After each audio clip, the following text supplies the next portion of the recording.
Bismillahirrahmanirrahim. Assalamualaikum warahmatullahi wabarakatuh. Waalaikumsalam.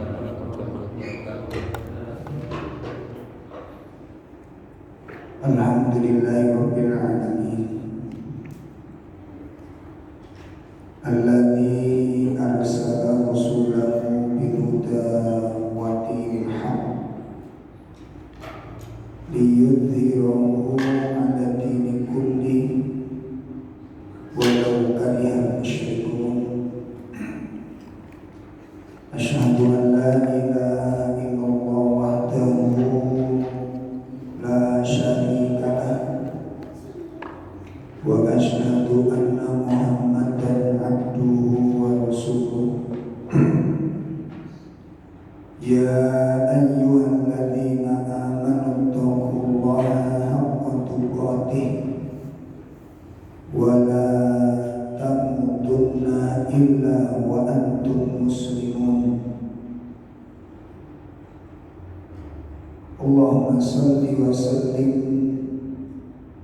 wa barik ala nabiyyina Muhammadin wa ala alihi wa ashabihi wa man tabi'ahum bi ihsanin ila yaumiddin. Amma ba'd. Ikhwatul iman, bapak-bapak serta ibu-ibu yang semoga kita semuanya dimuliakan Allah Subhanahu wa ta'ala. Alhamdulillah, pada sore hari ini kita bisa hadir di dalam majelis ilmu ini. Mudah-mudahan dengan ilmu yang kita pelajari mengantarkan kita untuk menjadi hamba-hamba yang bertakwa kepada Allah, dan dengan ketakwaan itu kita diberikan kemuliaan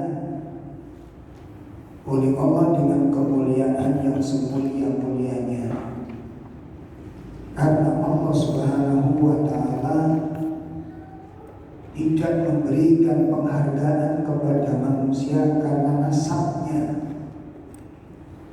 Allah tidak memberikan kemuliaan kepada seseorang bukan karena dari sukunya, bukan dari kaumnya, bukan dari bangsanya. Namun Allah memberikan kemuliaan kepada seseorang itu lantaran ketakwaannya. Jadi kita tidak diperbolehkan dan tidak dibenarkan membangga-banggakan diri atas dasar kesukuan, atas dasar kebangsawanan, atas dasar kabilah, atas dasar kelompok. Itu tidak dibenarkan, karena Allah tidak memberi kemuliaan itu karena hal-hal tersebut. Allah memberi kemuliaan pada hamba itu pada hari kiamat itu disebabkan karena ketakwaannya, ketundukan hatinya, kepatuhan jiwanya terhadap syariat Allah ini. Hal ini ditegaskan oleh Allah. Yang pertama, kita lihat surat Al-Hujurat. Kita lihat surat Al-Hujurat, surat yang ke-49.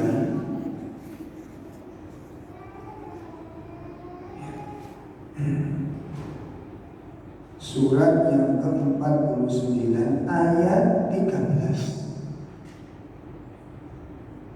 Surat 49 ayat 13. Di ayat itu Allah Subhanahu wa ta'ala berfirman, A'udzubillahi minasyaitonir rajim. Ya ayyuhan nasu inna khalaqnakum min dzakarin wa untha wa ja'alnakum syu'uban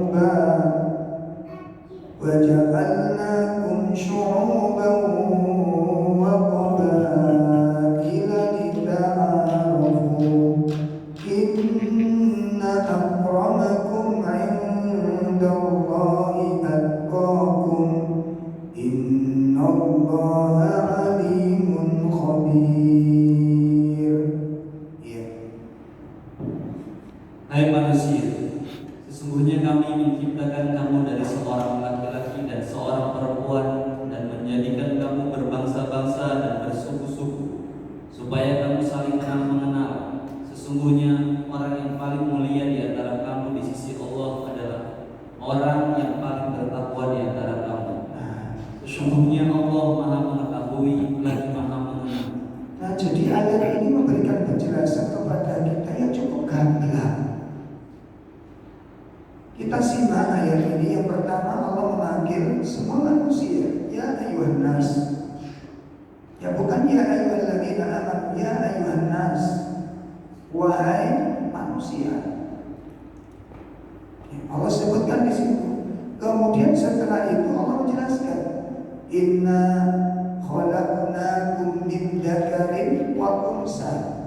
Pertama, Allah menjelaskan tentang perbedaan jenis.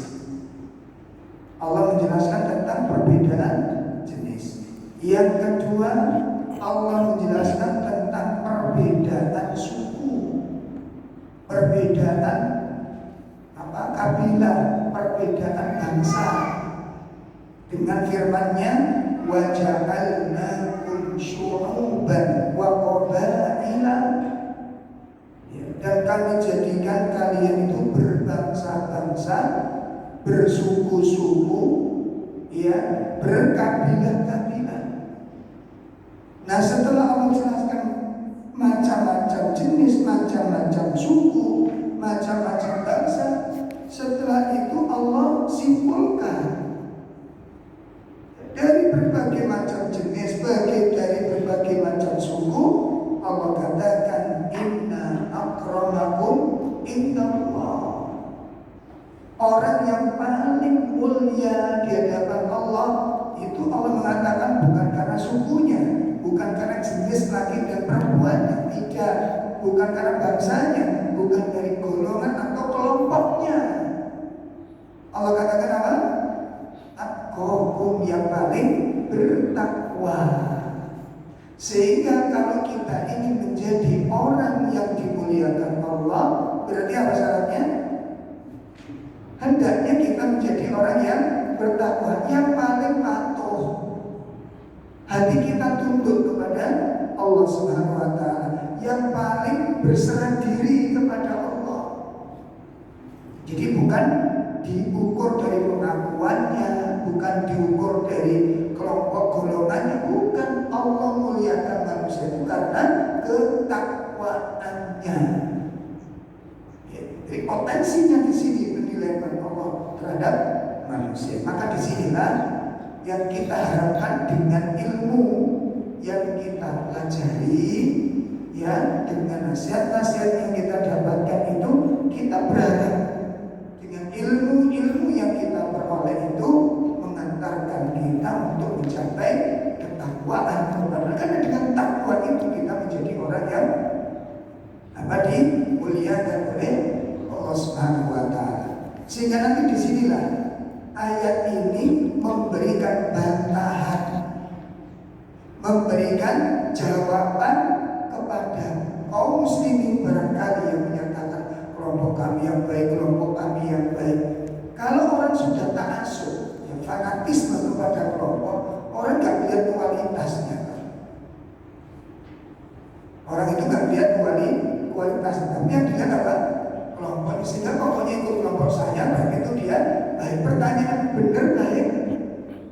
Ternyata nggak banyak orang-orang di situ nggak sholat, nggak puasa, bahkan minum khamr, judi.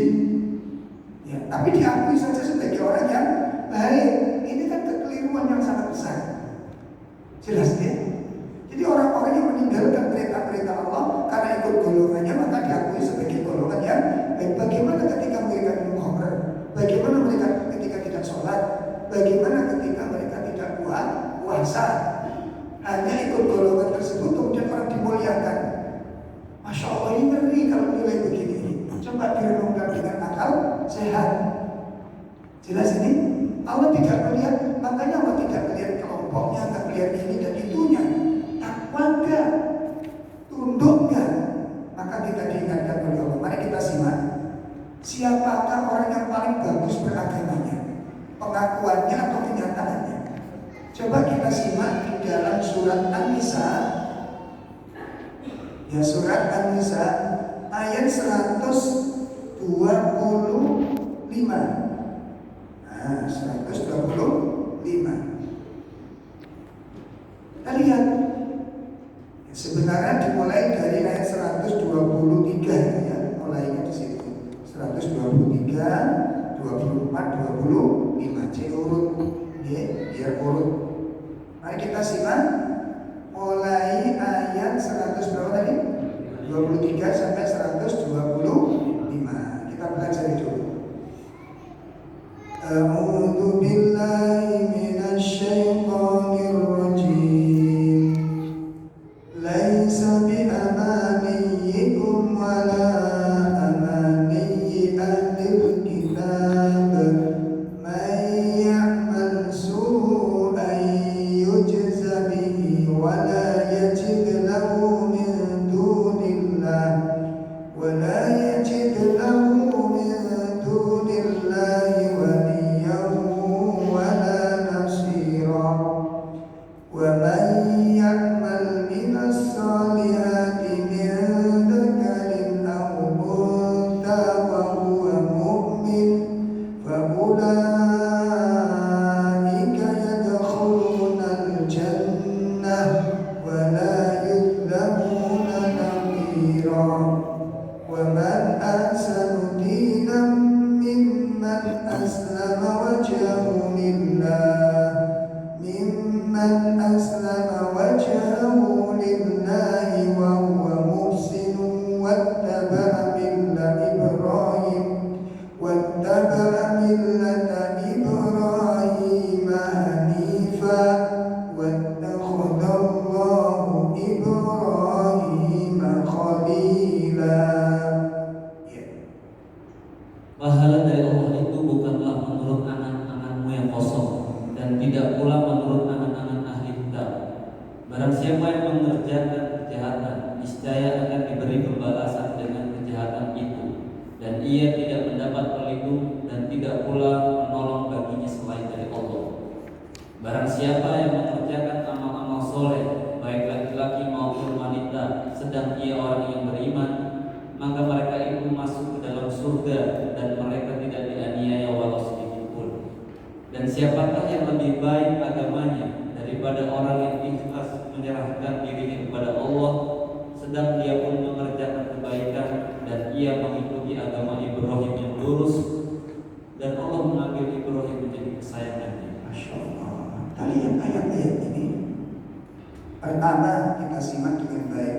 Ini nasihat penting bagi kita semua. Apa kata Allah? Laisa bi amaniyikum wala amaniyi ahlil kitab.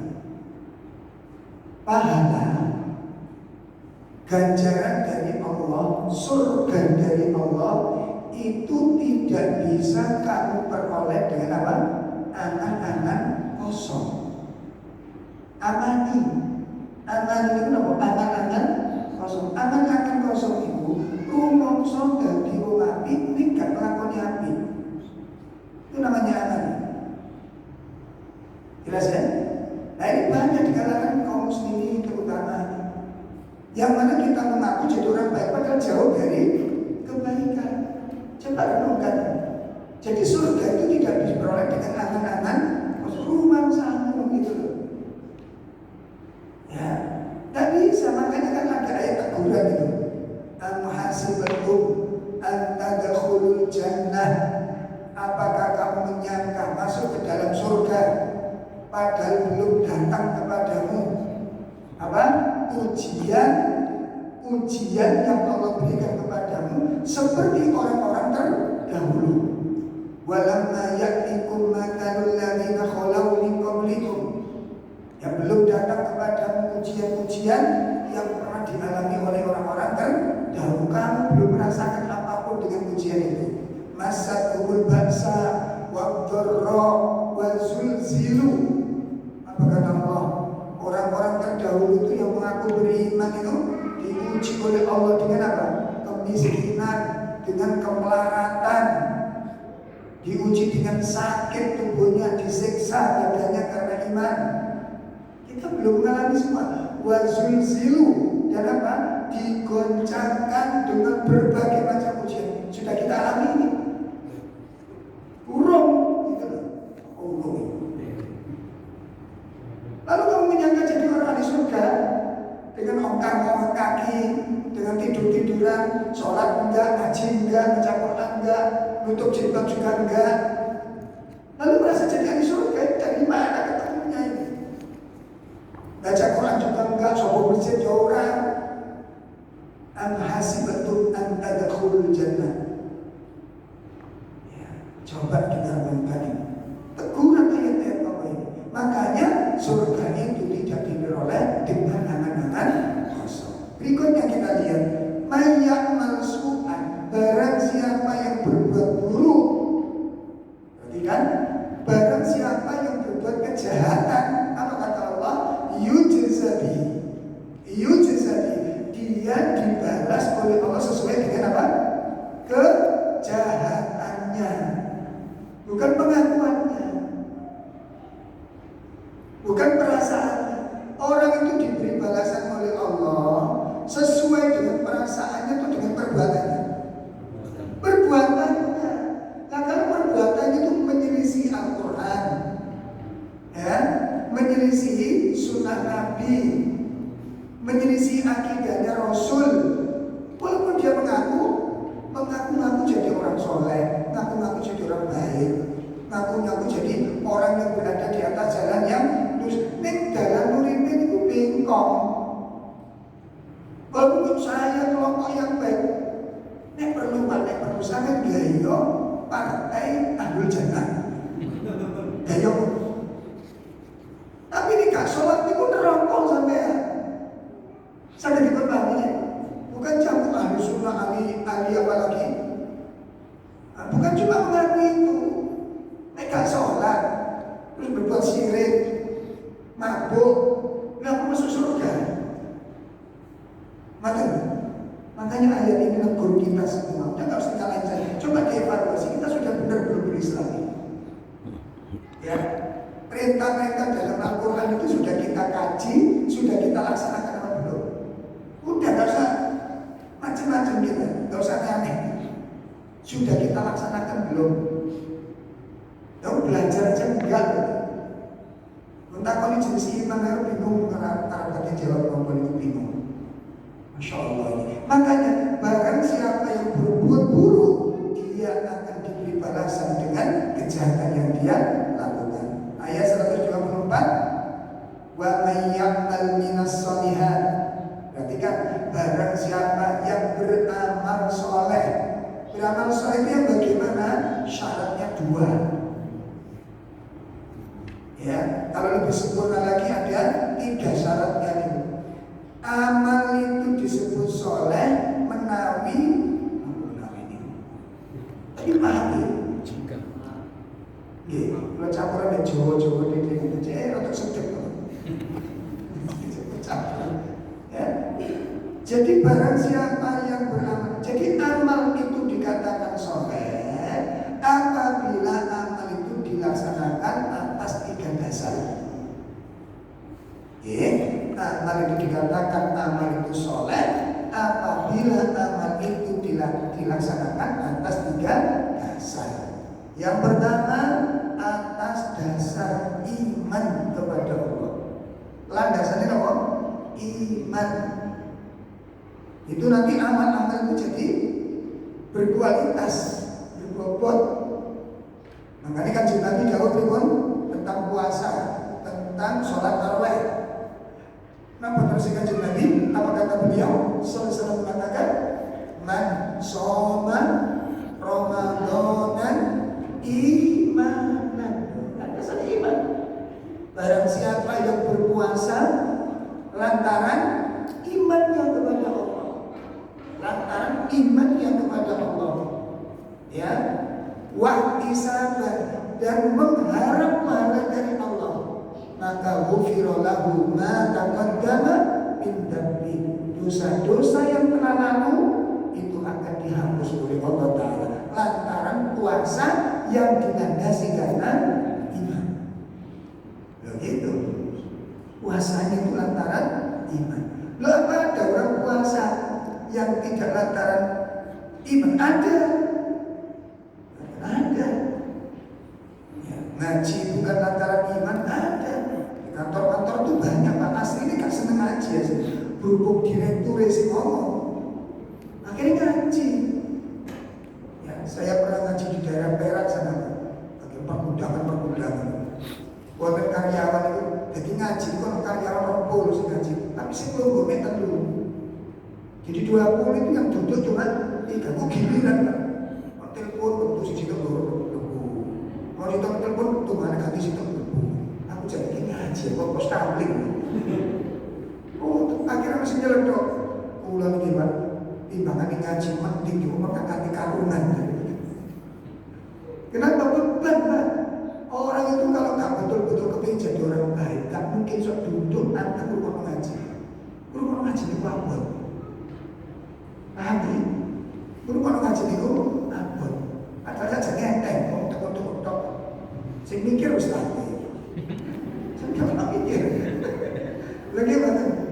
Isi nonton kalimatnya ya Ustaz. Bisa aja rumah ini nyatet itu toh. Nek gelem nyatet, kayaknya itu keterlaluan.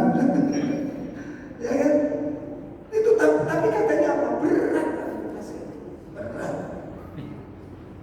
Makanya kapan hari lagi semuanya isi dari daerah Tanggulangan itu apa nih? Isi walimah. Nah, walimah itu rata-rata kan paling banter, paling dulu setengah jam, paling banter. Nek gak ngono, waktu kabeh. Jadi lebih dari setengah jam itu nek corona kabeh yang waktu cukup banget. Itu karena lele karena ini. Akhirnya saya sampaikan, orang itu kalau nggak senang dengan nasihat, kau usah mimpi jadi orang baik. Dan Anda akan ditakdirkan Allah nanti dipuji Allah dengan anak-anak yang durhaka kepada Allah. Saya gitu kan, kalau masih nanti belas, masya Allah mau makan deh. Ya Allah.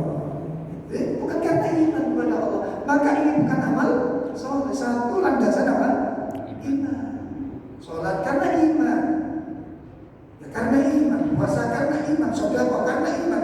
Makanya amal itu kalau landasannya iman, yang berat itu nanti jadi ringan, yang sulit itu akan menjadi mudah. Dan insya Allah kalau lantaran iman itu akan menjadi amal yang istiqomah insya Allah. Begitu. Itu yang pertama. Yang kedua, amal itu dikatakan soleh apabila dilakukan ikhlas billahi ta'ala, mengharap semata-mata wajah dan keridhaan Allah subhanahu wa ta'ala, dilakukan karena murni karena Allah subhanahu wa ta'ala. Dan yang ketiga, amal itu dikatakan soleh apabila muwafaqah bima ja'a bihi Nabi sallallahu. Amalnya itu sesuai dengan apa yang dicontohkan oleh Nabi sallallahu alaihi wasallam. Itu amal yang disebut amal yang soleh. Perhatikan, barang siapa yang beramal soleh, baik laki-laki maupun perempuan, wa huwa mukmin dengan syaratnya. Dia melakukan amal itu lantaran iman kepada Allah. Apa kata Allah? Fa'ulaika yadkhulunal jannah. Maka mereka itu berhak untuk mendapatkan surganya Allah Subhanahu wa taala. Jadi itu pengakuan kelompok ini kelompok itu baik, mengaku lurus, sudah hentikan pengakuan sendiri, perbaiki Islammu. Laksanakan perintah Allah, sudah selesai. Jelas kan? Makanya yang berikutnya gimana? Penjelasan dan penegasan dari Allah. Ayat 100 berapa? Wa man ahsanu dinan. Perhatikan, ini apa mengatakan? Siapakah orang yang paling bagus agamanya? Ini tantangan dari Allah. Saya bisa pasti paling apik agamanya. Tadi mengatakan mengaku baik-baik, sekarang ditanya oleh Allah, siapakah orang yang paling bagus agamanya dibandingkan dengan orang yang apa? Aslam. Apa aslam itu? Berserah diri, semangat apa cari Gusti Allah. Sing diperintah dilakoni, sing dilarang didoi, kakak cerai.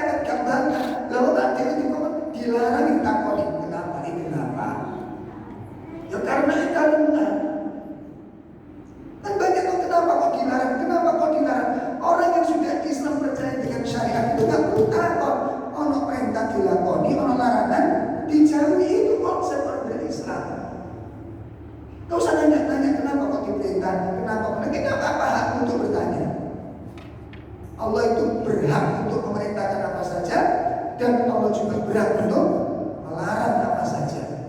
Dan kita berkewajiban apa? Taat dan patuh. Makanya Nabi Ibrahim, kita lihat pernyataan yang dikatakan Nabi Ibrahim. Konsekuensi saya berserah diri, itu konsekuensinya apa? Diuji dengan perintah, diuji dengan larangan. Bisa nggak kita melewatinya? Diuji untuk membuktikan kebenaran iman dan Islam kita. Kita diuji oleh Allah dengan apa? Perintah dan larangan. Kita lihat surat Al-Baqarah. Kita lihat surat Al-Baqarah ayat 124. Surat Al-Baqarah itu 124. Wa idh batala Ibrahim rabbuhu bi kalimatin fa atammahun qala inni ja'iluka lin-nasi imama qala wa min dhurriyyati qala la yanalu ahdi adh-dhalimin. Dan ingatlah ketika Ibrahim dipuji Tuhannya dengan beberapa kalimat perintah dan larangan. Lalu Ibrahim menunaikannya. Allah berfirman, sesungguhnya aku akan menjadikanmu imam bagi seluruh manusia. Ibrahim berkata, dan saya mohon juga dari keturunanku. Allah berfirman, janjiku ini tidak mengenai orang-orang yang zalim. Perhatikan, ingatlah ketika Nabi Ibrahim diberi ujian oleh Allah. Apa ujiannya, Pak?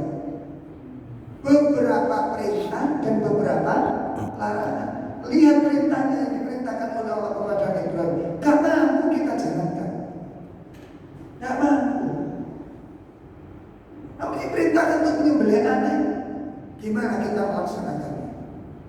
Dan perintah itu memang tidak pernah dilakukan kepada selain Nabi Ibrahim. Pada waktu itu Nabi Ibrahim saking senangnya dengan bayi, sudah berpuluh-puluh tahun dia menikah dan belum dikaruniai anak. Begitu dikaruniai anak, sangat cinta, sangat kagum, pokoknya tenggelam dalam cinta kepada anak. Maka diuji oleh Allah, disuruh menyembelih anak yang dicintainya. Ya Allah, perintah apa ini? Apa Nabi berkata, kenapa kok kamu tanya untuk memerintahkan menyembelih? Apakah menyembelih yang lain saja? Gak ada begitu. Kan ini perintah dari Allah, dilaksanakan. Coba kita diperintah, tanya. Dilarang, tanya.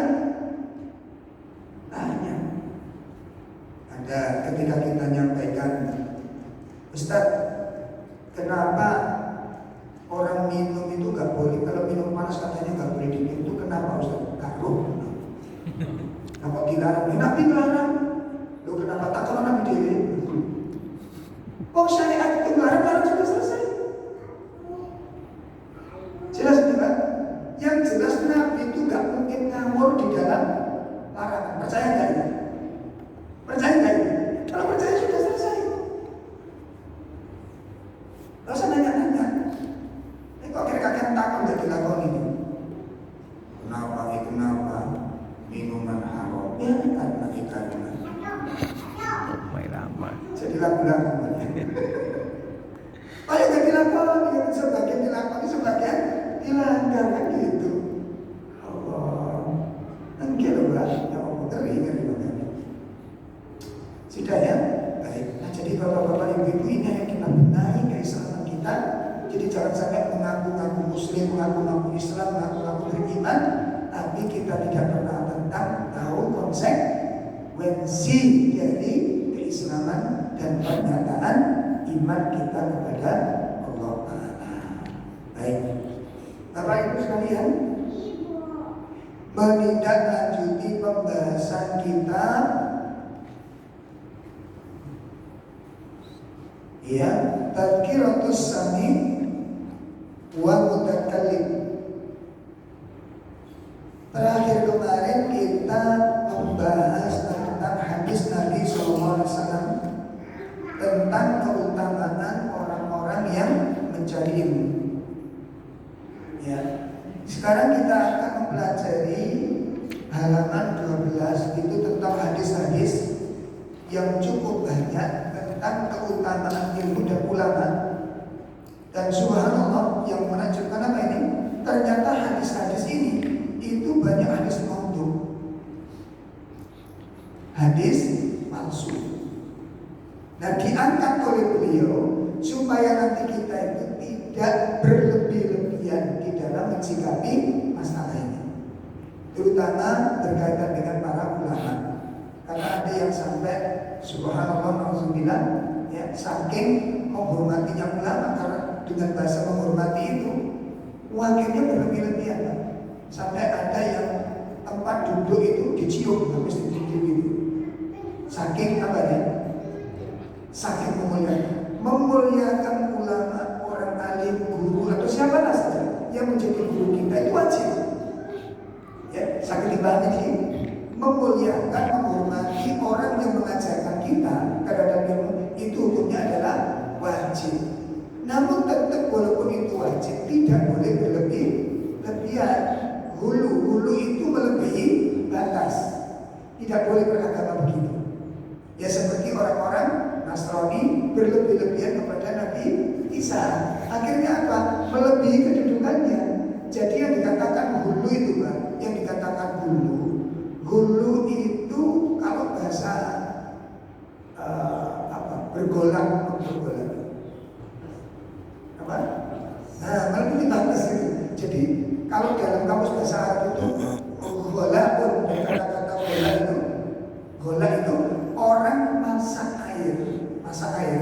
Air itu nggak sampai penuh, tapi karena saking apa panasnya mendidihnya sampai akhirnya apa air itu meloncati tungku yang dipakai. Ini namanya gola, melebihi batas. Padahal nggak seperti itu sebenarnya. Jelas ini ya. Nah, seperti kalau jenengan menghormati saya biasa. Nanti sepulang saya pulang dari pengajian ini, tempat duduk saya sampai ciumi. Kursi yang saya duduk sampai ciumi. Ini namanya apa? Hulu. Ya hulu. Makanya ada sebagian ustaz saking hati-hatinya takut berlebih-lebihan sampai mau dicuci tangannya nggak mau gitu. Khawatir apa? Nanti berlebih-lebihan. Karena memang ada yang dijaga kok ini gak hati-hati betul berlebih-lebihan. Saya waktu masih hujan, saya masih ingat betul ketika saya diundang pengajian di Malang, saya masih hujan. Dan terkenalnya akhirnya dari Kiai Cilik. Yang namanya tangan saya itu dilatih, Pak. Aku sampai batik dulu makan sambel. Sampai dijilat betul. Tak tarik tangan saya. Kenapa? Saking apanya? Saking berlebih-lebihan, jadi nggak boleh. Paham ya? Kalau sama dicium saja untuk menghormati mungkin tidak masalah. Cuma ini pada sebagian ustaz kita nggak berani melakukan itu, takut nanti ada apa? Berlebih-lebihan. Ya, makanya secukupnya saja kita memuliakan. Wajib menghormati guru, menghormati ustaz, menghormati orang-orang yang memberikan pengajaran ilmu kepada kita, maka memberikan penghormatan itu adalah wajib. Namun kita tetap tidak boleh berlebih-lebihan. Kita lihat nasihat dan larangan tersebut di dalam surat An-Nisa. Allah melarang sikap berlebih-lebihan ini di dalam surat An-Nisa ayat 171. Kita lihat. Larangan bersikap apa? Hulu. Larangan bersikap hulu. Kita lihat.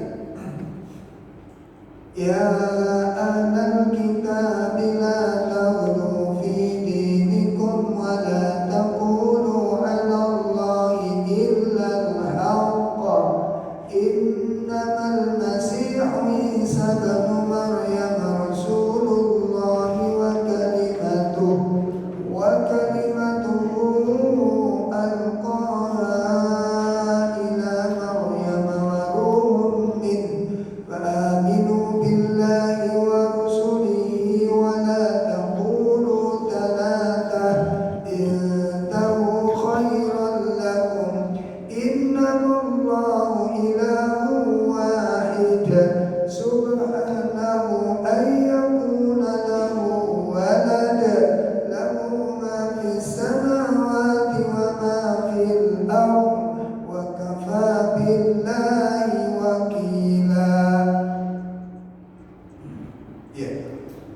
Wahai ahli kitab, janganlah kamu melampaui batas dalam agamamu, dan janganlah kamu mengatakan terhadap Allah kecuali yang benar.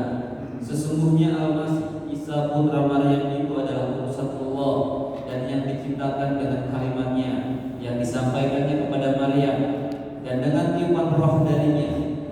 Maka berimanlah kamu kepada Allah dan Rasul-Rasulnya, dan janganlah kamu mengatakan Tuhan itu tiga. Berhentilah dari ucapan itu lebih baik bagimu. Sesungguhnya Allah Tuhan Maha Esa, Maha Suci Allah, dan dari mempunyai anak, segala yang di langit dan di bumi adalah kepunyaannya. Cukuplah Allah sebagai pemelihara. Nah, ayat ini larangan kita untuk bersikap apa? Berlebih-lebihan.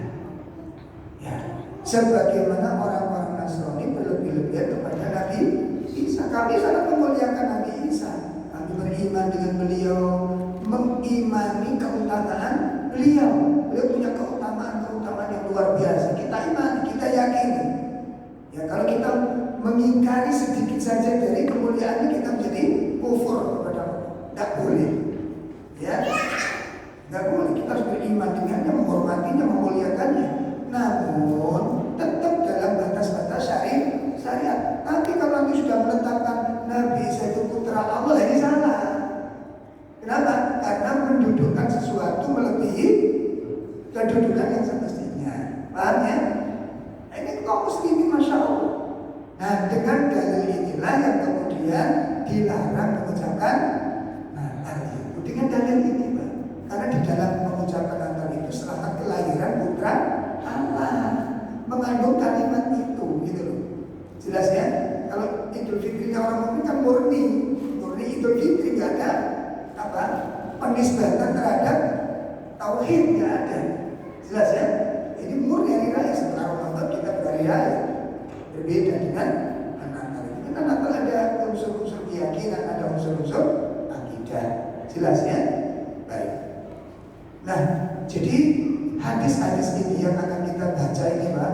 Setelah kita kaji, lalu kita dijelaskan oleh para ulama, hadis-hadis ini hadis-hadis maudhu, supaya nanti kita tahu begitu ada yang menyampaikan ini untuk diamalkan, ini salah. Hadis maudhu itu hadis palsu dan tidak boleh diamalkan. Jelas ya? Dan tentu ini tidak sembarangan ulama mengatakan palsu, tidak sembarangan. Dengan pengkajian, dengan penelitian. Sekarang saya punya kitab namanya Al-Mizan. Kitab Al-Mizan yang ditulis oleh Imam Ad-Dhahabi. Jadi kitab itu, Pak, memuat nama-nama imam. Jadi hadis itu memuat nama-nama imam. Jadi imam-imam yang bermasa itu ditulis seperti Masya Allah. Hadisnya itu segini tebalnya kitabnya. Jadi pulang dari sana kan belum satu. Itu nama-nama orang yang mungkin meriwayatkan hadis itu. Kenapa di sini dikatakan palsu? Karena orang ini dikenal kalau ngomong itu enggak jelas. Ada yang dikatakan dia mengkaru hadis, dia tak pakai hafal hadis. Lalu meriwayatkan itu sudah cacat hadisnya. Atau dia dusta, sering dusta, tak masuk hadis. Bagaimana? Jadi ulama di dalam mengkaji itu sangat, makanya ada istilah mustolahat hadis. Nah, ilmu mustolahat hadis itu pengkajian di dalam derajat hadis ini. Mari kita lihat hadis-hadisnya supaya nanti kita punya bekal. Nah, termasuk Ramadan itu, hadis-hadis Ramadan yang sering kita dengar di televisi, di ceramah, itu banyak hadis-hadis maudhu yang dijadikan dalil. Bahkan bukan hadis. Seperti ayat. Seperti apa coba? Sumu tasumu. Berpuasalah, kamu akan sehat. Qala Rasulullah SAW. Bikin bejo ini. Kenapa? Itu ternyata ucapan dokter di Sudan. Sumu tasumu. Karena berhubung bahasa Arab, ketoknya kaya hadis. Gitu, kok haram itu iman ya mantu iman. Walaupun maknanya benar, tapi kalau bukan dari Nabi jangan diatasnamakan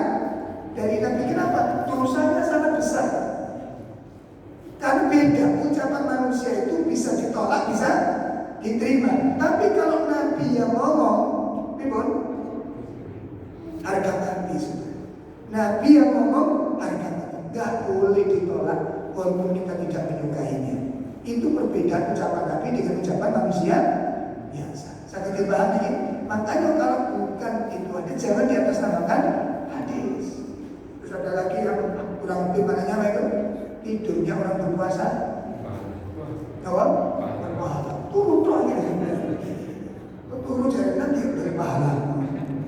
Nanti umum dari pahala. Hancur kalau begini. Ya. Walaupun umum, jadi umum itu bukan berarti sahih. Insyaallah nanti menjelang Ramadan kita akan membedah hadis-hadis dhaif dan maudhu seputar Ramadan. Nanti biar kita punya bekalnya. Jelas ya? Baik, sekarang kita baca hadis-hadisnya. Pertama, hadis diriwayatkan oleh Al-Khatib. Ya, dan juga dikatakan oleh Imam Ibnul Jauzi. Imam Ibnul Jauzi mengatakan hadis ini tidak sahih. Mari kita lihat. Yuzanu yaumal qiyamati midatul ulama wa dam syuhada. Lihat, yuzanu yaumal qiyamati midatul ulama wa dam syuhada. Silakan ada maknanya. Pada hari kiamat tinta para ulama dan darah para syuhada akan ditimbang. Perhatikan, hadis ini dinyatakan apa? Maudhu oleh para ulama. Jadi yang mengatakan maudhu siapa? Para ulama, ahli hadis. Di antaranya apa? Itu kita lihat catatan kakinya. Ya, diriwayatkan oleh Imam Al-Khatib dan beliau memvonisnya maudhu. Ibnul Jauzi beliau berkata dalam Ilal Al-Mutanahiyah, hadis ini tidak sahih dari Nabi SAW. Tidak sahih dari Nabi SAW. Dan Imam Al-Dhahabi mengatakan dengan tegas di dalam kitab Al-Mizan yang saya sebutkan tadi. Insyaallah saya punya kitabnya itu. Apa kata beliau? Tentang hadis ini maudhu. Maudhu itu apa Pak? Palsu. Ini bukan, jenengan tidak boleh mengatakan kata Ustaz Probo bahasa katanya. Itu juga palsu nih. Paham ya? Karena yang maudhu siapa? Imam bukan saya. Saya mengikuti imam yang lebih tahu tentang hadis. Memang dasar ilmu hadis itu berat. Saya punya, kenapa sih Pak begini, Masya Allah. Jadi untuk meneliti nama satu nama orang, atasnya kan ini Pak, berarti di dalamnya ini ada satu imam yang dipermasalahkan, apa yang dikaji Pak imam siapa di zamannya. Ditanya di zamannya siapa, dikenal orang yang banyak lupa. Nah, banyak lupa. Lupa kau meriwayatkan hadis. Contohnya ini Pak, kampung dan dia ini sering kita lakukan.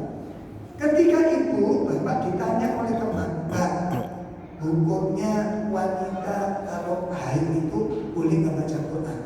Nah, kalau ibu-ibu belum benar-benar tahu hukum, seingat saya loh ya, terus menang nih, seingat saya nggak usah diterus nih. Seingat saya loh, waktu itu saya ngaji kalau nggak salah loh, terus matang gini, matang bosok, pun nih, nggak boleh sudah begini. Mbak, punten aku ini gak pakai pinter loh. Ojo, seingat saya loh ya, kalau nggak salah, dulu itu saya ngaji pas di Boston. Enggak sih, loh. Starting ini sudah. Sampai makan pentol ya, pun bangun. Ojo kok, pernah nggak mengalami begini? Oh sering, ya Allah, bahaya.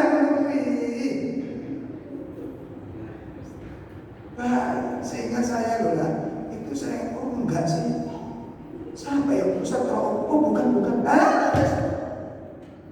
seingat saya Ustaz Ro'ob sih ngaji, bukan sih, Ustaz Pastelan, oh bukan, malah sudah berhenti sampai itu pentol, maka lu yakin, timbang jawab sih enggak genah itu. Paham ya? Jangan sepura, tak ngapunten, saya lupa waktu saya nulis itu saya main BA. Jadi nggak ngerti tadi lagi. Ini nggak boleh begitu itu. Sama jangan dipahami begitu. Nah orang sih ngaji karo, eling-eling kan ini termasuk maudun sama ini. Paham ya? Nggak boleh. Ini banyak kemarin. Ada ibu, Ustaz, ini teman saya kan umroh ini. Terus gimana hukumnya dia? Baik, tapi tahu maaf gimana? Ya saya jawab, menurut Anda, seingat saya seingat saya, jangan dipaksakan. Wallahualam, saya belum memasak itu. Coba kasih referensi usul Ustaz ini, coba tanya ke beliau. Mungkin beliau lebih paham. Begitu. Jadi kalau ditanya tentang Ustaz, saya mau nanya warisan Ustaz. Bukan bidang saya. Saya matematikanya 0. Enggak cuma global, cuma sekilas Saya nggak mau menjawab pertanyaan warisan. Tapi kalau sampai kayak warisan, mau saya. Saya jelas itu kan. Kalau tidak merasa tahu, jangan memaksakan diri. Ilmu itu bukan mainan. Jelas tanggung jawabnya besar. Jelas ya? Nah di sini dikatakan apa? Mau oleh para ulama. Yang pertama. Yang kedua.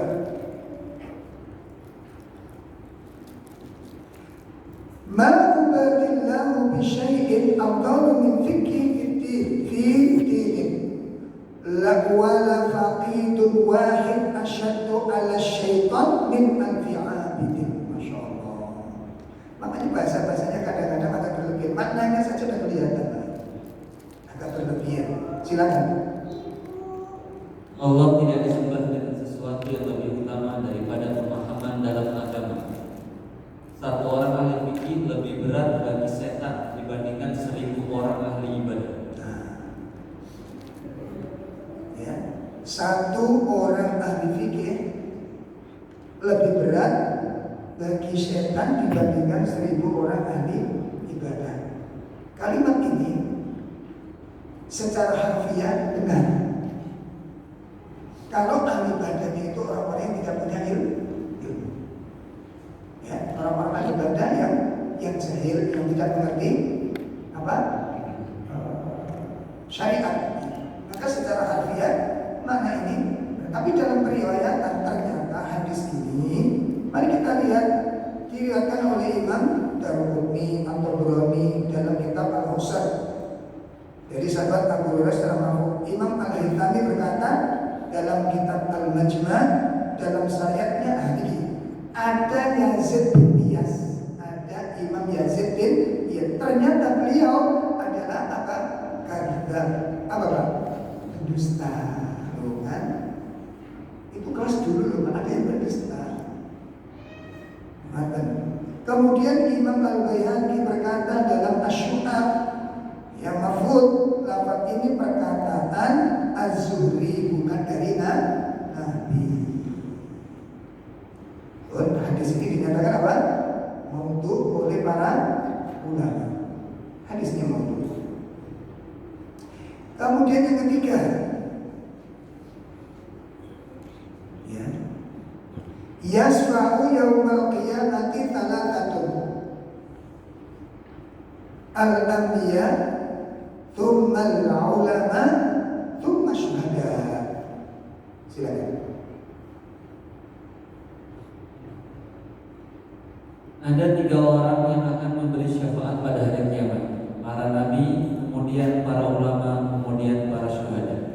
Coba kita lihat catatan kakinya apa kata para ulama. Ya. Hadis ini diriwayatkan oleh Imam Ibnu Majah, Imam Ibnu Adi dalam kitab Al-Kamil, Imam Al-Uqayli di dalam kitab Ad-Du'afa. Ya, dalam kitab Ad-Du'afa. Nah, di dalam sanadnya ada imam yang namanya An-Basah bin Abdurrahman Al-Quraisy Imam Abu Hatim berkata tentang Imam An-Basa'i. Apa katanya?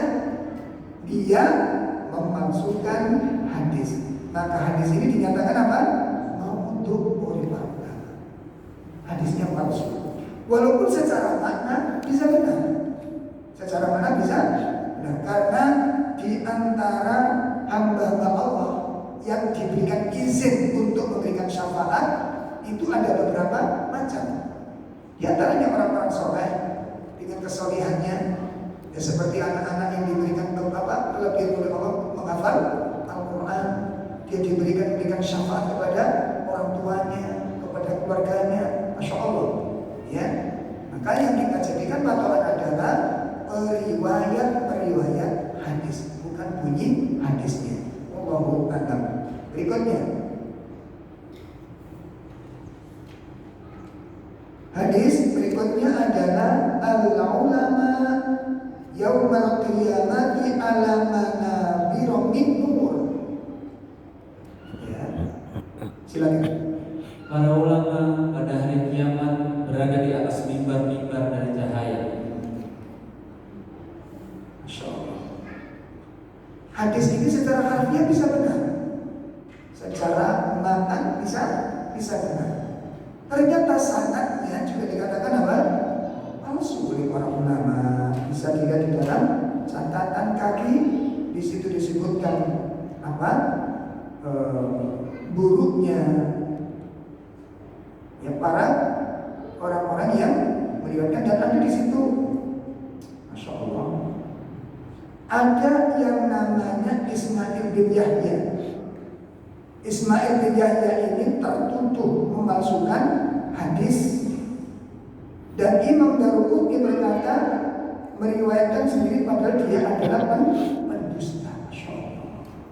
Jadi di zaman itu sudah banyak orang-orang yang dikenal sebagai orang alim, ternyata orang-orang yang tidak jujur di dalam beragama. Itu di zaman itu. Lalu bagaimana di zaman dalam sekarang? Makanya perlunya kita mengkaji kitab-kitab para ulama itu di sini pentingnya, Pak. Biar kita tidak terkecoh dan kita tidak gampang dibenturkan, ya tidak gampang dimanfaatkan. Wallahu a'lam bishawab. Dan apakah hanya sebagai ulama saja? Kalau ini secara harfiah benar, ada kaum muslimin bukan nabi, bukan syuhada, tapi mereka memiliki kedudukan yang dicemburui oleh para nabi dan para syuhada. Ada manusia secara umum, kata Nabi, dan hadisnya ini sahih. Ada manusia yang dicemburukan kedudukannya oleh para nabi. Dari kalangan kita nanti punya potensi, kita dari kalangan kita punya potensi. Masya Allah. Mari kita lihat. Ya. Sebentar.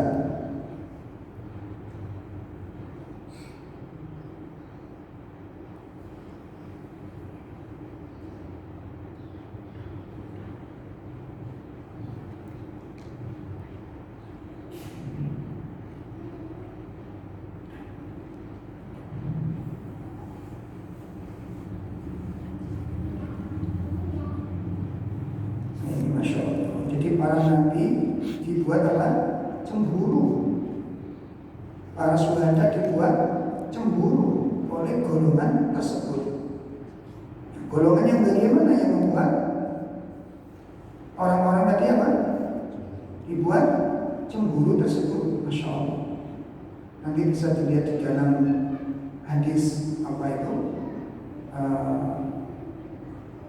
Kitab 40 karakter yang dicintai oleh Allah.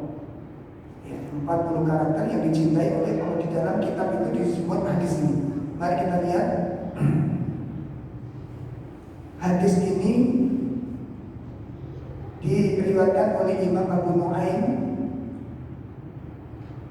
dari sahabat Umar bin Khattab radhiyallahu anhu. Rasulullah mengatakan, inna min ibadillahi la unasan ma hum bi anbiya'i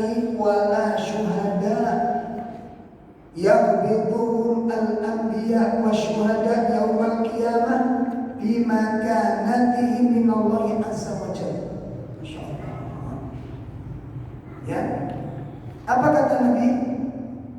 Sungguh dari sebagian hamba-hambaku terdapat manusia yang mana mereka manusia tadi itu bukan dari kalangan para nabi dan bukan dari kalangan syuhada, bukan orang yang mati syahid, bukan dari kalangan nabi dan bukan dari kalangan syuhada.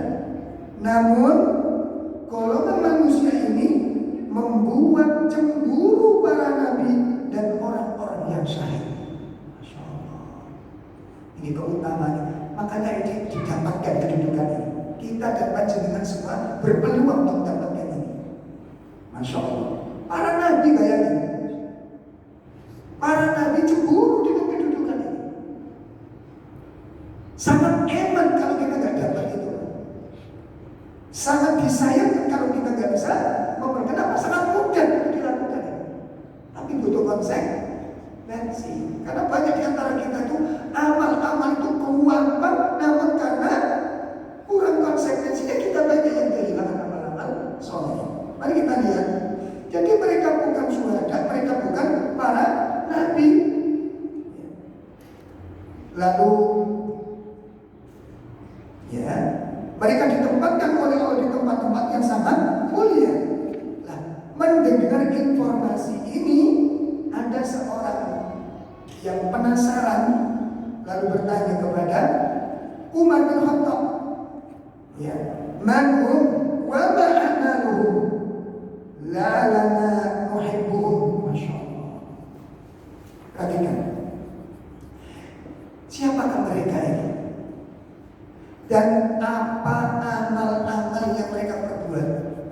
Kok sampai mereka mendapatkan kedudukan yang membuat para nabi iri dengan kedudukan? Kok sampai para syuhada cemburu dengan kedudukan ini? Siapa mereka dan amal apa yang mereka amalkan?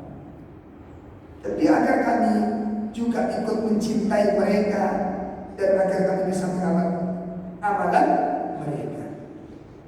Perhatikan, mereka dijawab. Apa jawabnya? Qala qaumun yatahabbuna bi ruhillahi azza wa jalla min ghairi arhamin bainahum wala amwalin yata'abunaha bainahum. Masya Allah. Mereka itu adalah orang-orang yang saling mencintai karena Allah Subhanahu wa ta'ala, tanpa ada hubungan kerabat dan tidak ada hubungan harta benda. Maksudnya apa? Ayo, maksudnya apa? Yang maksudnya tidak ada hubungan harta benda tadi. Orang itu biasanya kalau akrab, itu biasanya orang sesuatu, bekerja sama, atau utang-utangannya gampang. Gampang-gampang ini. Artinya ada sesuatu manfaat yang bisa kita dapat. Perhatikan dengan baik. Karena di sini pertemanan persaudaraan yang termuda di sini. Banyak orang-orang yang kita akrabi karena kita bisa mendapatkan manfaat. Ya, karena bisa mendapatkan manfaat. Tidak, mereka ini bukan saudara, bukan kerabat, dan tidak ada hubungan apa kerja sama. Namun mereka mencintai karena Allah Subhanahu wa ta'ala. Mencintai karena Allah Subhanahu wa ta'ala. Jadi tidak ada sesuatu yang diambil manfaat dari ini. Jelas ini? Maka orang-orang seperti ini, kata Nabi, mereka akan mendapatkan tempat duduk dari cahaya, ya, dan mereka diliputi cahaya oleh Allah Subhanahu wa ta'ala, dan wajah-wajah mereka bercahaya, ya, diberikan cahaya oleh Allah Subhanahu wa ta'ala. Itu yang menjadikan kenapa orang-orang ini mendapatkan kedudukan seperti ini, sampai para nabi, para syuhada pun cemburu dengannya.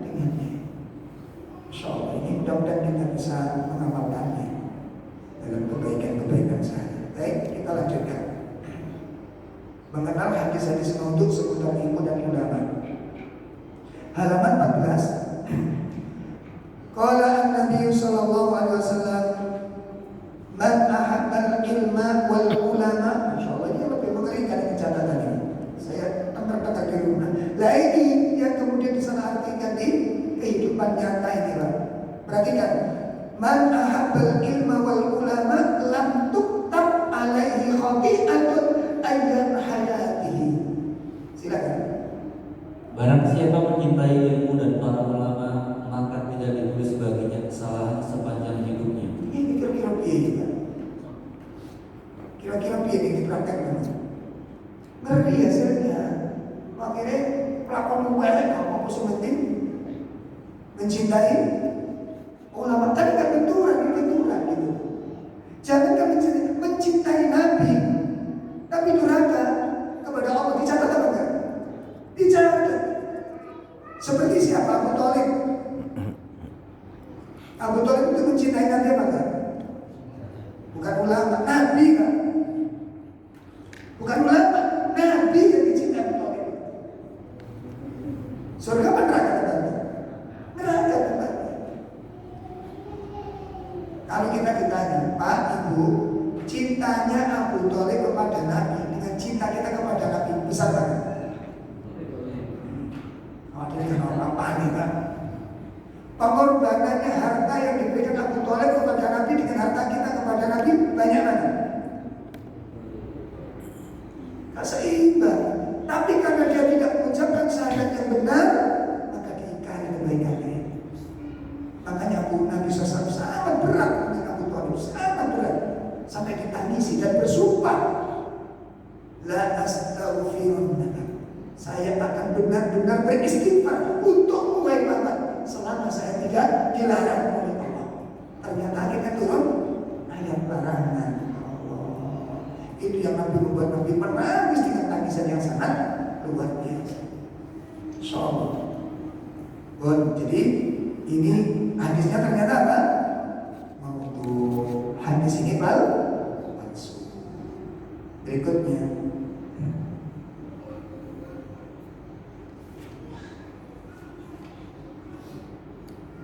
Dan seterusnya tidak hadis-hadis berikutnya sampai halaman berapa ini? Sampai halaman 15. Nah, itu bagian terakhir itu di poin paling atas, nadzumal alim fa inna ma yu'adzibullahu ta'ala wa man tahawana bil alim fa inna ma dzalika istighfarun billahi ta'ala wa bi rasulih. Iya, silakan. Barang siapa memuliakan orang yang berilmu, maka sesungguhnya dia memuliakan Allah Subhanahu wa ta'ala. Dan barang siapa meremehkan ahli ilmu, maka hal itu berarti meremehkan Allah Subhanahu wa ta'ala dan Rasul. Nah, dan ternyata hadis itu juga menyatakan apa? Untuk oleh para ulama, bisa kita lihat di dalam catatan kakinya. Kata penulis, yakni Imam Burhan ini mengatakan apa? Saya tidak menemukan hadis dengan lafaz ini, kata beliau. Si penulis kitab ini. Menurut dugaanku, kata beliau, ini adalah maudhu setelah adanya pengkajian. Ada hadis-hadis yang semakna diriwayatkan, namun tidak ada satu pun hadis ini sahih. Masya Allah. Nah, ibu-ibu, bapak-bapak sekalian, sekarang kita lihat asar dari para sahabat. Asar dari para sahabat. Asar itu perkataan para sahabat. Nah, sejauh mana kita menjadikan dalil perkataan para sahabat? Tetap mengikuti kedudukan derajat ucapan tersebut. Jelas ya? Kalau memang riwayat pernyataan para sahabat ini kedudukannya sahih, maka ilmu yang diriwayatkan pun berhak untuk diterima dan diikuti. Saya ulangi. Apabila riwayat ini sahih, ya artinya sahih itu betul-betul dari sahabat dan ulama merekomendasikan hadis ini sahih, maka wajib untuk diterima. wajib untuk diterima. Berdasarkan hadis Nabi SAW yang memerintahkan, berdasarkan hadis Nabi SAW memerintahkan kepada kita untuk mengikuti ilmunya para sahabat. Itu perintah dari Nabi. Dan itu juga dapat rekomendasi dari Allah. Saya ulangi, mendapatkan rekomendasi dari Nabi SAW dan juga rekomendasi dari Allah. Mengikuti pendapatnya para sahabat, rekomendasi dari Nabi dan rekomendasi dari Allah. Mari kita cek. Pertama kita lihat dalil dalam Al-Quran.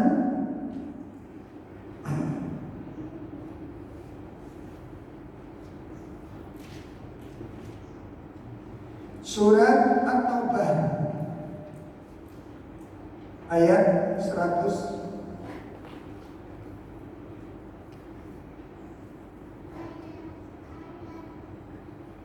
Ya, sudah ketemu surat At-Taubah ayat berapa?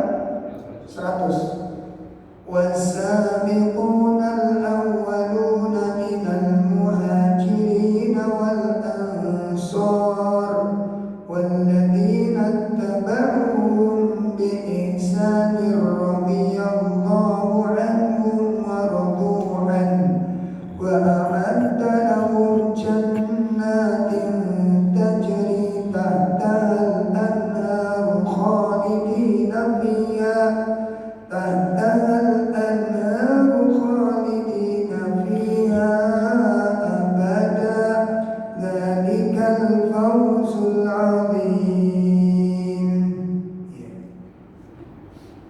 Orang-orang yang terdahulu lagi yang pertama-tama masuk Islam di antara orang-orang Muhajirin dan Ansor dan orang-orang yang mengikuti mereka dengan baik, Allah ridho kepada mereka dan mereka pun ridho kepada Allah.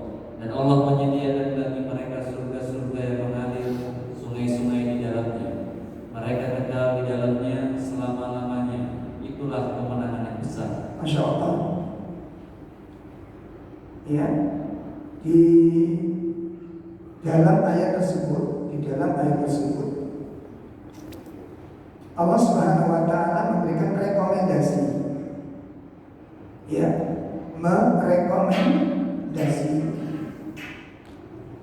tentang golongan orang-orang yang diridhoi oleh Allah. Ada berapa golongan di ayat ini? Ada berapa? Coba dihitung lagi. Ada berapa? 3 golongan yang dijamin oleh apa? Radhiyallahu anhu. Ayat ini menjamin 3 golongan yang diridhoi. Pertama kan?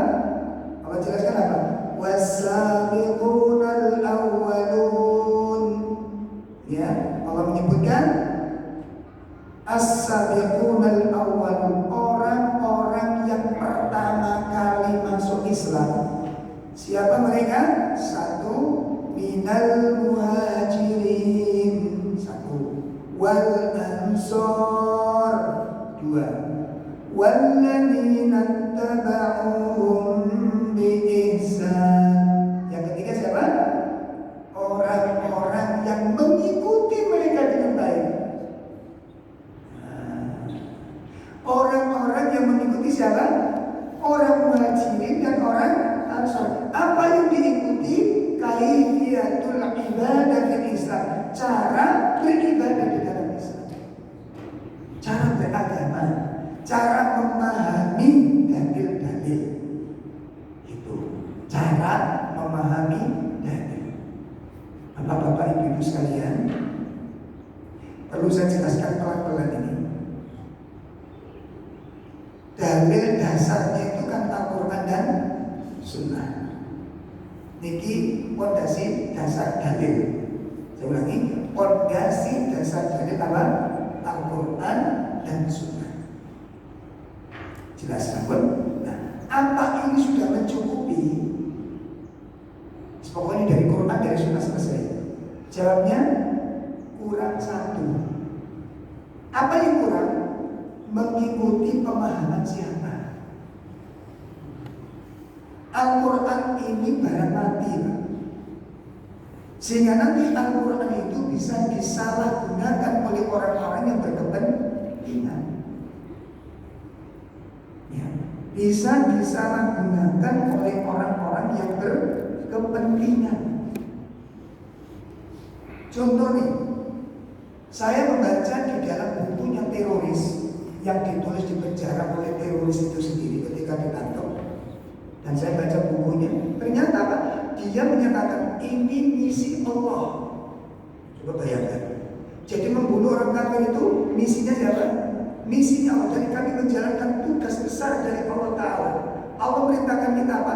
Bunuh orang kafir di mana saja kamu temukan. Itu ada di dalam Al-Quran. Dibuka Al-Baqarah 191. Tapi jadi apa dulu, Mas? Ini dalil yang dipakai, Pak. Al-Baqarah yang berapa? 191 yang dijadikan dalil oleh para teroris untuk menghalalkan perbuatan mereka. Dari Quran bukan? Dari Quran, baca. Wa qatuluhum haitsu taqitumuhum. Silakan. Dan bunuhlah mereka di mana saja kamu jumpai mereka. Cukup. Sakar dulu. Apa kata Allah? Bunuhlah orang kafir itu di mana saja kamu temukan. Ini dipotong kemudian dimasukkan di dalam catatan. Ini dalil dari Allah Subhanahu Wa Taala perintah untuk membunuh orang kafir di mana saja. Pertanyaannya, kenapa Nabi tidak membunuh Abu Thalib? Abu Thalib kafir apa muslim? Kenapa tidak dibunuh Nabi? Masa Nabi nggak paham dengan ayat ini? Berarti pengertiannya bukan demikian, gitu loh. Lah kalau diamalkan, Pak, kasih dibayar apa ya? Kasih dibayar, kasih orang boleh bersama. Nah di mana-mana kita bertetangga dengan orang-orang kafir. Apa harus kemudian kafir? Bunuh? Iya. Dan banyak ini bertentangan dengan riwayat-riwayat yang sahih. Coba Nabi mengunjungi orang Yahudi yang sakit, anak Yahudi yang sakit. Kenapa Nabi kan membunuh anak itu saja? Kok Nabi malah mendakwainya, bahkan dia masuk Islam? Kenapa tidak demikian? Bahkan subhanallah, ketika Nabi mau dibunuh oleh seseorang, ketika ditanya Muhammad siapa yang akan menyelamatkanmu? Allah, dikatakan. Tiba-tiba dengan ucapan yang sangat luar biasa itu, orang kafir tersebut gemeter dan kemudian pedangnya jatuh. Dan diganti pedang itu dipegang oleh Nabi pedangnya. Dibalikkan kepada orang kafir. Sekarang siapa yang menyelamatkan? Apakah dibunuh sama Nabi? Enggak dibunuh sama Nabi. Kenapa enggak dipraktekkan ayat ini?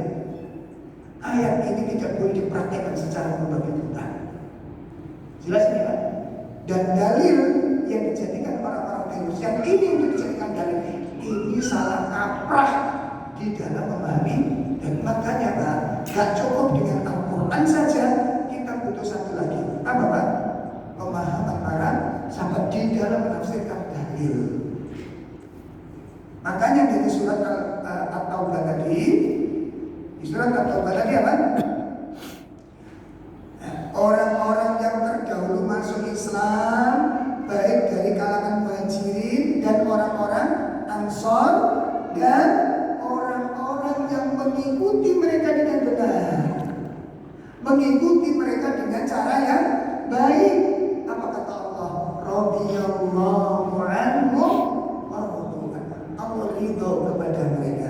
Kalau sudah mendapatkan rekomendasi keridhaan dari Allah, berarti cara beragamanya benar. Jelas nih. Makanya kita tidak boleh memahami ini sakit-sakit ini. Nah, kayak Quran hadis. Sementara pemahaman siapa yang dipakai? Ya, nanti kalau pakai begini, Masya Allah, cukup dengan Al-Quran tanpa pemahaman dari ulama-ulama akan salah kaprah di dalamnya. Terjadi ngapunten, sebagian orang-orang, sebagian tidak semuanya, orang-orang tasawuf, orang-orang thariqat sudah ada yang sholat, sudah ada yang nggak sholat. Kenapa? Sholatnya itu cukup dengan mengingat Allah. Karena Al-Quran merintahkan aqimus sholata lidzikri, tegakkan sholat untuk. Nah, berarti tujuan sholat apa? Berarti substansinya sholat apa? Nah, intinya sholat apa? Ingat. Jadi ingat kepada Allah. Kalau itu inti daripada sholat, maka sholat tidak mesti harus pakai rukuk dan sujud. Sholat tidak mesti pakai rukuk dan sujud. Yang penting apa? Ingat. Nah, daripada sampai rukuk sujud tapi gak ingat, mendingan makan terong goreng tapi ingat sama Allah. Iki nek ngaji tentang sampai gak ngaji Quran dhisik langsung ikut ngaji seperti ini, itu jelas mantu Pak. Oh, mantep ini. Mantep ini. Dalam ini ngajinya. Jeru ini ngajinya. Saking jerunya sampai kelelep lagi. Banyak seperti itu sudah. Bahkan ada yang nauzubillah di daerah Prambon, tempat kami sana Pak. Ada satu momen, termasuk teman saya sendiri. Teman saya kerja di perusahaan yang dulu aktif ke masjid. Sekarang aktif ke masjid. Setelah ikut kajian ini, ya sebagian thariqat. Karena katanya sudah sampai hakikat. Ramadan itu minum terang-terangan. Kita tanya, antum tidak puasa? Loh, puasa. Antum minum? Nah, apa katanya? Laisa siyam inal aql asyarab. Hakikat puasa itu bukan pada makan dan minum. Inna masyam minal lahwi warrafas. Hakikat puasa itu adalah dari perkara-perkara yang sia-sia dan ucapan-ucapan yang rafas. Itu hakikat puasa, bukan pada makan dan lihat hadis yang lain. Berapa banyak orang berpuasa tidak mendapatkan apapun dari puasanya kecuali haus dan dahaga. Begitu. Kenapa? Karena tidak bisa meninggalkan ucapan-ucapan. Nah, jadi inti puasa tadi apa? Masya Allah. Akhirnya minum mereka makan. Yang penting meninggalkan perbuatan yang sia-sia. Itu hadis sahih.